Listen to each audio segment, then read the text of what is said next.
macam. Dan emang jujur aja kalau buat gue orang yang afiliasi politiknya tuh di level partai, buat gue tuh kastanya masih kasta rendah gitu. Yang paling rendah sebenarnya level tokoh ya. Dan naik dikit tuh partpol atau organisasi lah, ormas atau apa, itu level kedua lah gitu ya. Nah yang paling tinggi itu justru level kepentingan menurut gue. Misalnya gue punya kepentingan untuk memperjuangkan, let's say ya, rancangan undang-undang perampasan aset, karena itu banyak yang perjuangin nih buat koruptor gitu. Jadi harusnya koruptor asetnya bisa diambil dong gitu. Gue mau perjuangin itu. Valdo dari dulu perjuangin apa nih gitu? Apa yang diperjuangin sama Valdo di politik? Nah itu gue akan lihat dari situ justru. Ini kenapa Valdo tiba-tiba malah jadi sebaliknya gitu? Paranoise Dan Noiser, jangan lupa untuk subscribe channel YouTube Noise. 3 opini terhadap 3 berita Di dalam satu meja. Selamat datang di Ruang 28. Sudah ada bersama kami Valdo Maldini. Thank you. Tentu kita akan membahas dunia perpolitikan karena kan udah mau 2024 juga kan. Sudah mulai berasa soal politik-politikannya sekarang nih. Mulai memanas. Ya. Mungkin Mamat ada concern apa yang mau dibahas? Kalau dari saya hari ini Pak Ketua, saya akan membahas penting atau tidak sih oposisi. Karena sebenarnya secara sistem itu Indonesia tidak mengenal istilah oposisi dan koalisi. Tapi karena partai banyak dibentuk-bentuk lah tuh yang mendukung ini, yang kemudian jadi presiden itulah koalisi. Yang di luar itu berarti oposisi. Padahal kan tidak sebenarnya. Tidak menggunakan sistem seperti itu gitu di Indonesia. Cuma ya pada akhirnya berjalan, ada oposisi, ada koalisi. Nah, penting tidak sih sebenarnya oposisi itu dalam satu negara hari ini? Kebetulan kan beliau ini pernah jadi oposisi, tapi sekarang koalisi. Iya, sekarang kerja untuk pemerintahan ini sekarang. Iya, tidak masalah itu, tidak masalah. Tapi kan jiwa oposisinya yang kita pertanyakan kan. Jadi kalau ada jiwa oposisinya kan dia pada intinya minimal beliau bisa mengkritik dari dalam. Tapi kalau jiwa oposisinya udah hilang ya kita nggak tahu gitu kan. Silakan lanjut aja. Itu concern saya ya. Dari Kania boleh. Kalau gue mungkin hari ini bakal bahas ini kali ya, momen-momen di mana terjadi transisi orang dari yang tadinya sekubu jadi nggak sekubu lagi, atau yang sebaliknya yang nggak sekubu jadi sekubu lagi. Tapi yang spesifik yang gue bahas justru yang tadinya nggak sekubu terus jadi sekubu gitu. Beliau banget nih. Dan bahkan membela dari orang yang sekubu. Membela dari yang sekubu. Beberapa kali itu gue show itu lawan bicara gue PDIP yang mengkritik Pak Jokowi. Yang ngusulin Pak Jokowi ya PDIP sendiri. Itu apa jatuhnya? Iya, itu secara istilah apa ya? Itu yang kamu bilang tadi, jiwa oposisi di dalam koalisi. Gitu loh. Oh iya, itu secara istilah itu kalau dalam KBBI ya 3 kata tuh. Apa tuh? Belum jadi direktur. Belum jadi direktur. Kirain komisaris. Iya. Direktur atau komisaris. Oh iya, belum dapat ya. Belum dapat proyek gitu. 3 kata itu ya. 3 kata. Iya. Kalau saya sendiri akan bahas yang tadi juga mirip sama yang Kania, tapi kalau lawan jadi kawan, kalau yang ini juga mirip-mirip, kawan jadi lawan. Oh, yang sebaliknya berarti. Sebaliknya. Ya kita lihat aja secara general kan. Kita kan sering lihat kayaknya di pemilu sebelumnya ini temenan nih orang-orang ini nih. Atau partai-partai ini temenan nih. Tuh. Contohnya nih seperti yang lagi rame baru-baru ini kan, Nasdem yang mengusung Anies menjadi Capres 2024 dari nanti. Nasdem ya. Iya. Padahal sebelumnya Nasdem ini tidak temenan kan? Dengan Anies. Oh ya, tidak temenan. Tidak temenan. Nasdem dukung Ahok kan waktu pilkada. Ahok Jarot. Ahok Jarot dulu dia. Sebenarnya nih kalau kita lihat ya, banyak nih yang udah deklarasi. Sebenarnya kan.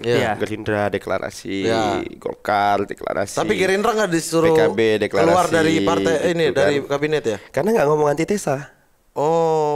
Deklarasinya nggak ngomong antitesa. Bang Zulfan. Iya, nggak ngomong nama koalisinya pun ya yang ini nih perubahan nih.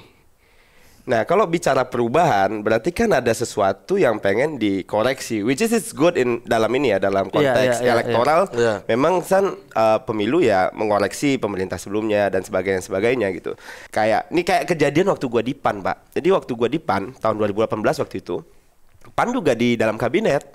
Nah, tapi waktu itu Pak Amin Rais sebelum menjelang Pilpres 2019 ya, Chan ya. Nah, waktu itu Pak Amin ngomong sesuatu yang dalam tanda kutip mengkritik Pak Jokowi yang masih jadi presiden. Padahal PAN masih kabinet. Ketua umumnya namanya Zulkifli Hasan. Tapi kan pimpinan PAN, figur Amin Rais nggak bisa hilang. Bukannya PAN selalu begitu? Apa? Apa? Gimana maksudnya? Coba cek PAN hari ini. Nah, tapi anyway, yang terjadi adalah ketika itu gue ngelihat kayak Pak Amin ngomong antitesa terhadap Pak Jokowi. Nah, dan waktu itu PAN punya satu menteri tuh, namanya Asman Abnur. Nah, ya dia orangnya baik performancenya, bagus gesturnya, dan dia memilih mundur gitu. Waktu ketika PAN menyatakan mendukung Bapak Prabowo. Nah, makanya saya bilang ke Nasdem, ya belajar dong ke PAN gitu soal bagaimana bersikap, dan gue kira ini wajar ya guys. Maksud gue dalam momen-momen menjelang elektoral tuh dinamika politik yang Bung Mamat bilang tadi itu wajar banget terjadi gitu. Sekarang kita lanjut ke concern yang masih mirip-mirip, yaitu concernnya. Iya, jadinya dibalik ya tadi. Iya. Udah bahas lawan jadi kawan, sekarang kita kawan jadi lawan. Mungkin contohnya salah satunya tuh Fadlizon ya, Pak Fadlizon waktu itu gitu tuh. Tadinya dia di koalisi gitu, maksudnya di dalam kubunya Pak Jokowi lah simpelnya gitu ya. Terus jadi oposisi gitu.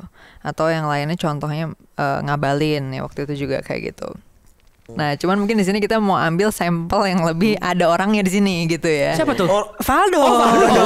Karena Valdo ngalamin nih proses seperti itu ya. Pindah partai. Dia kan pindah. Nah, pindahnya ini kan dia menjadi outsider pas pindah karena dia nggak ada di satu, ya bisa dibilang nggak sejalan banget lah gitu sih dua partai ini gitu antara. Tapi sama-sama mendukung pemerintah. Belakangan kan pendukung. Awalnya sekarang udah kawan lagi. Udah kawan lagi. Cuman kawan.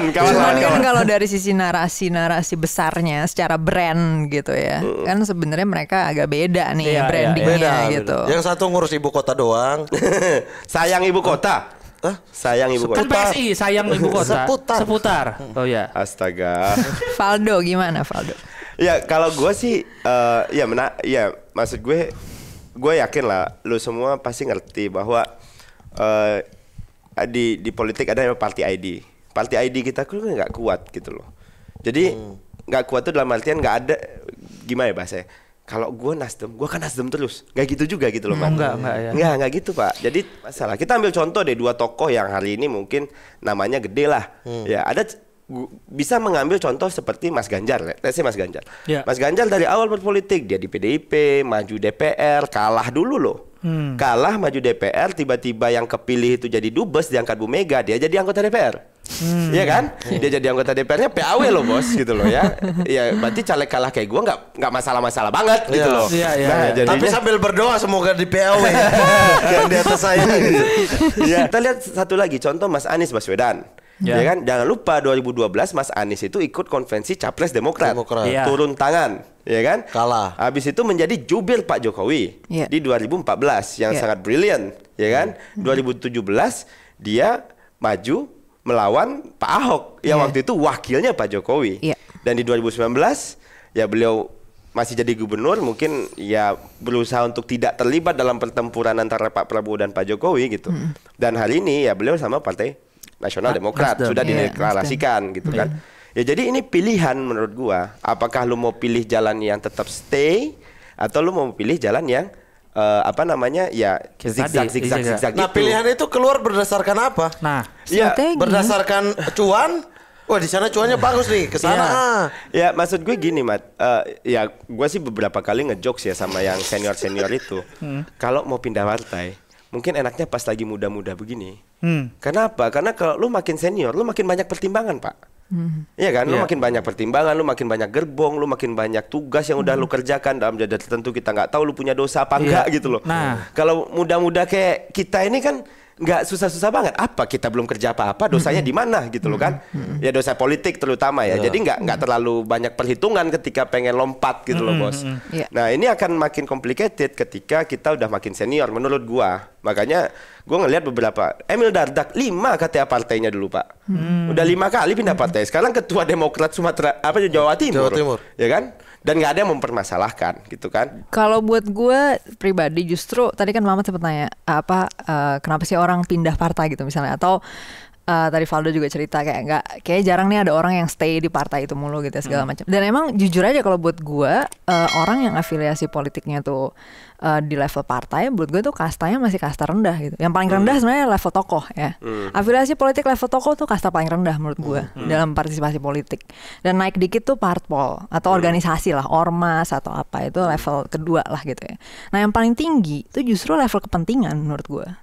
Justru afiliasi politik pada level yang tertinggi itu ya kepentingan gitu, kayak misalnya gue punya kepentingan untuk memperjuangkan let's say ya rancangan undang-undang perampasan aset, karena itu banyak yang perjuangin nih buat koruptor gitu. Jadi harusnya koruptor asetnya bisa diambil dong gitu. Gue mau perjuangin itu. Gue bodo amat mau yang ngajuin itu Valdo kek, mau betul, Samara kek, yang penting kepentingan mau gue Pak nih. Ganjar, mau Kang Emil, mau Pak Anies, siapapun yang bilang ke gue mau perjuangin ini, gue akan dukung gitu loh.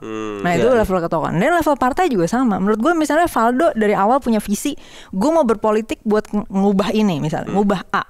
Kalau misalnya di partai yang lama, gue udah nggak bisa lagi deh kayaknya bisa ngubah A lewat partai ini. Ya dia harus pindah lah. It only makes sense. Dan buat gue, dan santai ya. That's a smart move. Iya, justru menurut gue ya bodoh kalau enggak gitu menurut gue. Ya enggak, kayak lu mau ngubah ini, lu ngapain stay di kapal yang nggak bisa nganter lu ke situ gitu. Nggak masuk akal justru gitu. Jadi gue justru sangat support pada level kepentingan gitu. Kayak Valdo dari dulu perjuangin apa nih gitu. Apa yang diperjuangin sama Valdo di politik. Nah itu gue akan lihat dari situ justru. Ini kenapa Valdo tiba-tiba malah jadi sebaliknya gitu. Misalnya malah jadi belain koruptor ya. Misalnya Valdo dulu mau ngajuin pidana koruptor dilamain misalnya pidana penjaranya. Malah sekarang misalnya dukung undang-undang yang ngurangin gitu. Pemangkasan penjara supaya sedikit-dikit mungkin. Ya itu justru baru gue kayak, ini Valdo kenapa nih kayak gini dan gitu. hari ini lu gak mungkin bohong kan? Karena kan track record bisa dicek. Iya justru itu. Nah gue bermasalah bohong sih gara-gara Nah gue bermasalah sama politisi yang kayak gitu. Tadinya gampang ya. Dulu kan gak ada Pak. Dulu gak ada track record di internet. Lu udah ngomong apa? Kalau sekarang jejak digitalnya banyak loh. Lu dulu mau perjuangin ini, kok sekarang malah sebaliknya gitu ya. Tapi kalau caranya nggak apa-apa. Misalnya kayak tadinya gue dukung undang-undang A gitu ya. Gue mau mencapai supaya koruptor misalnya lebih lebih dikit gitu supaya meminimalkan orang korupsi gitu misalnya. Nah tapi tiba-tiba pas gue udah masuk, ternyata undang-undang B lebih efektif nih buat ngurangin koruptor. Ya udah nggak apa-apa, gue pindah dari undang-undang A ke undang-undang B dengan reason yang sama, dengan kepentingan yang sama. Makanya menurut gue berarti kepentingannya tetap ya. Iya, tingkat tertingginya tuh harus interestnya, harus kepentingannya. Lu mau perjuangin apa sih? Makanya kalau ada teman gue yang bilang kayak, gue punya cita-cita jadi menteri nih. Gue tanya, lu mau jadi menteri mau ngapain? Menurut gue cita-cita jadi menteri itu gak masuk akal. Cita-citanya itu harus lu mau mengubah apa, lu mau bikin apa. And then menteri atau gubernur atau presiden itu means. Itu kayak dengan kita ngasih kekuasaan ke Valdo atau ke siapa yang mau jadi gubernur atau jadi menteri atau apa, itu untuk lu melakukan sesuatu. Nah makanya yang akan gue tanya adalah, ya lu mau melakukan apa gitu. Lu kok cita-cita lu cuman gue mau jadi gubernur aja sih. Ya gue sorry banget, gue gak bisa dukung orang kayak gini gitu. Kayak lu mau ngapain jadi gubernur gitu loh. Gue jadi gubernur golnya apa nih? Gue bayangkannya gitu. Jadi guru SD. Anak-anak cita-cita apa? Presiden bu. Kepentingan lu apa mau jadi presiden? Iya nggak gitu. Ibu boleh dulu. Kalau anak kecil nggak apa-apa. Iya presiden iya.